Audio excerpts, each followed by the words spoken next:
Halo semua, salam asuransi. Aku Rizky Melani dari Sekolah Tinggi Manajemen Asuransi Trisakti akan menjelaskan sedikit ilmu asuransi karena di era sekarang ini sangat penting loh asuransi buat kehidupan kita. Apa aja itu? Tonton videonya sampai habis ya. Oke, di sini ada pengertian asuransi. Asuransi adalah bentuk perjanjian antara kedua belah pihak, yaitu tertanggung dan penanggung, di mana tertanggung membayar sebuah iuran kepada penanggung demi mendapatkan bentuk ganti rugi atas resiko finansial yang dapat terjadi secara tak terduga. Dalam konteksnya ini, penanggung berarti perusahaan asuransi dan tertanggung adalah nasabah dari asuransi itu sendiri. Oke, berikutnya di sini ada dasar hukum asuransi. Dasar hukum asuransi ini diatur oleh Undang-Undang Republik Indonesia Nomor 40 Tahun 2014 dan diresmikan oleh Presiden Republik Indonesia yaitu Pak Joko Widodo. Oke, berikutnya aku bakal jelasin unsur-unsur asuransi. Ada apa aja? Ada premi asuransi, polis asuransi, nilai pertanggungan, klaim, penanggung, dan tertanggung. Pertama, aku bakal jelasin tentang premi asuransi. Premi adalah biaya yang harus dikeluarkan oleh nasabah selama jangka waktu yang sudah disepakati.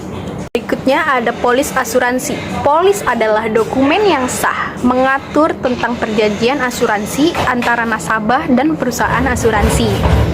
Berikutnya ada nilai pertanggungan.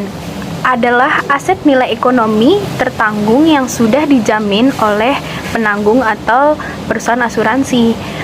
Kemudian ada klaim asuransi. Proses pengajuan resmi kepada pihak perusahaan asuransi ketika nasabah mengalami resiko yang ditanggung dalam polis asuransi. Berikutnya ada penanggung. Penanggung adalah perusahaan asuransi. Tertanggung adalah nasabah asuransinya. Oke, di sini berikutnya aku bakal jelasin nih prinsip-prinsip asuransi. Ada apa aja? Yang pertama, ada insurable interest. Prinsip ini menjelaskan bahwa seorang diberikan hak untuk dirinya mengasuransikan karena ada hubungan keluarga ataupun ekonomi yang mendasarinya. Yang kedua, ada utmost good faith. Dalam proses membeli produk asuransi ini, antara nasabah dan perusahaan asuransi harus menyampaikan informasi dengan terbuka, rinci, dan jujur. Yang ketiga, ada indemnity. Perusahaan asuransi selaku penanggung harus memberikan ganti rugi kepada tertanggung sesuai dengan kesepakatan dan perjanjian yang ada di polis. Yang keempat, ada contribution. Dalam prinsip ini, pihak asuransi memiliki hak untuk mengajak penanggung lain untuk menanggung kerugian tertanggung. Contohnya, kalian dirawat di rumah sakit, tapi asuransi yang pertama tidak menutup semua biaya kalian. Jadi, asuransi yang pertama ini akan mengajak asuransi lain untuk membantu membayar dan menutup biaya semua perobatan kalian. Ya, berikutnya ada proximate cause. Proximate cause adalah penanggung hanya akan mengganti kerugian tertanggung apabila suatu peristiwa diakibatkan oleh penyebab yang sudah tertulis di polis. Jadi, kalau resiko tersebut tidak tertulis di polis, maka pihak asuransi tidak mengeluarkan uang pertanggungan kepada pihak pemegang polis atau nasabah itu sendiri. Oke, sekarang udah sampai di jenis-jenis asuransi.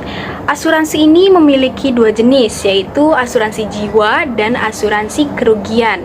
Asuransi kerugian merupakan jenis asuransi yang memberikan perlindungan terhadap kerugian finansial akibat suatu kejadian yang berbahaya. Kalau asuransi jiwa merupakan asuransi yang bertujuan menanggung orang terhadap kerugian finansial tak terduga yang disebabkan karena meninggalnya terlalu cepat atau hidupnya terlalu lama. Jadi asuransi jiwa ini lebih ke jiwa kita, kalau asuransi kerugian lebih fokus ke finansial atau harta benda kita. Oke, apa aja sih yang termasuk dalam asuransi jiwa dan asuransi kerugian? Jadi, asuransi jiwa ini meliputi asuransi jiwa, asuransi kesehatan, serta investasi. Adapun pada asuransi umum atau kerugian meliputi asuransi kebakaran, asuransi pengangkutan barang, dan asuransi aneka lainnya. Oke, berikutnya aku bakal ngejelasin manfaat asuransi jiwa. Manfaat asuransi jiwa ini ada manfaat saat hidup dan saat meninggal. Manfaat saat hidup ini ada manfaat kesehatan, di mana ini bisa digunakan saat nasabah sakit, jadi berobat bisa gratis tanpa mengeluarkan biaya. Yang kedua, tabungan pendidikan. Yang ketiga, investasi diri. Adapun manfaat meninggal, yaitu agen asuransi akan memberikan uang pertanggungan kepada keluarga nasabah saat nasabah meninggal dunia.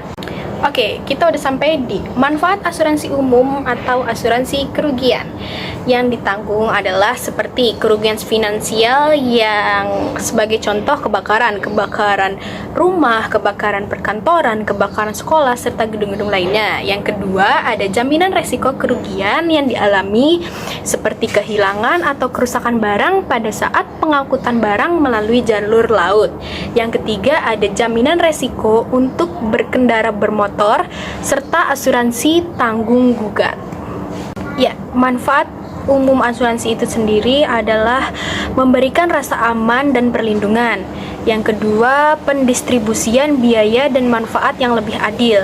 Artinya, semakin besar kemungkinan yang terjadi risiko, semakin besar pula pertanggungan preminya. Yang ketiga, memberikan kepastian. Maksudnya adalah merupakan manfaat utama asuransi karena pada dasarnya asuransi berusaha untuk mengurangi yang tidak pasti dari suatu keadaan yang merugikan kita sendiri. Yang keempat, sarana menabung. Contohnya adalah investasi. Yang kelima, ada instrumen pengalihan dan penyebaran risiko.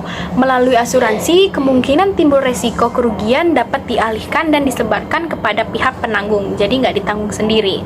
Yang keenam, membantu meningkatkan kegiatan usaha tertanggung. Tertanggung dapat terus berinvestasi tanpa harus mengkhawatirkan risiko yang ada. Yang ketujuh, menjadikan hidup lebih tenang karena segala risiko yang dapat diasuransikan telah ada di penanggung. Yang terakhir, jaminan kredit. Polis asuransi dapat dijadikan sebagai jaminan kredit seperti untuk asuransi jiwa yang sangat selektif pada jenis kredit dan bank tertentu. Ya, itu aja sedikit informasi yang bisa aku sampaikan. Semoga bisa menambah ilmu kita tentang asuransi dan pentingnya asuransi di kehidupan kita. Sekian dari saya, kurang lebihnya mohon maaf semuanya. Terima kasih, sampai jumpa.